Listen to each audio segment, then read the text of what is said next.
know you did not vote for this bill, but Connecticut has one of the highest state and local tax burdens in the country. Do you at least like that one little portion of this bill? That one little portion is going to be good for my constituents. But Margaret, I got to tell you, it was like listening to 1984 or something, listening to the speaker.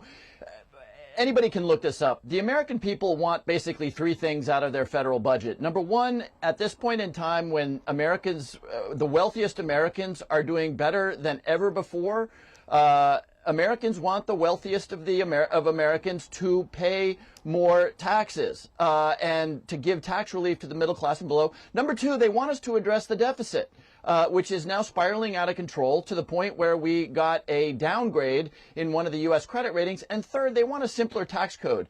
This bill fails spectacularly on all three counts. They're cutting Medicaid and nutritional assistance, food stamps, to tens of millions of Americans in order to preserve tax breaks for the wealthiest Americans. They're adding $3 trillion to the deficit with this bill. And lastly, they're gumming up the tax code with you don't have to pay taxes on tips. Now, what about the folks who don't earn tips? They're, auto lending. I mean, again, on the three things that Americans care most about, that they want the Congress to do, this bill fails spectacularly. Look, and that's going to show up in the polling pretty soon as Americans come to realize what it is that the House of Representatives just did.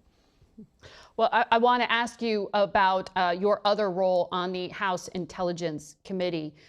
When it comes to what the president has vowed to do to Russia, he floated this idea 2 weeks ago of possible sanctions if Russia doesn't stop its war in Ukraine.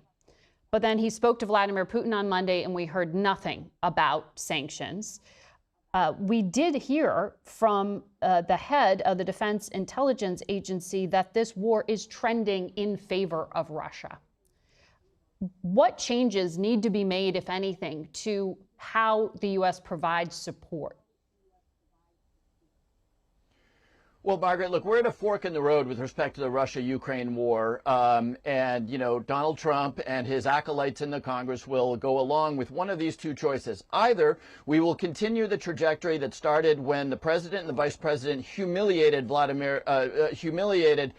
President Zelensky in the Oval Office and paused aid. And Vladimir Putin will learn from that experience that he can count on the U.S. to support his murderous incursions into neighboring countries. Or we can take another path, which I hope the president will take, which is to say what we need to do right now is generate maximum leverage against Vladimir Putin. And I see the president getting a little frustrated by him, but that maximum leverage comes because we really uptick the sanctions. We stop the export of oil. We pressure India to stop buying Russian oil. And of course, we keep arming the Ukrainians. Again, for this guy who considers himself the master of the deal, maximize the leverage of the West so that we can bring this war not just to a conclusion, but to a fair and just conclusion that will keep the Russians from invading countries in the future.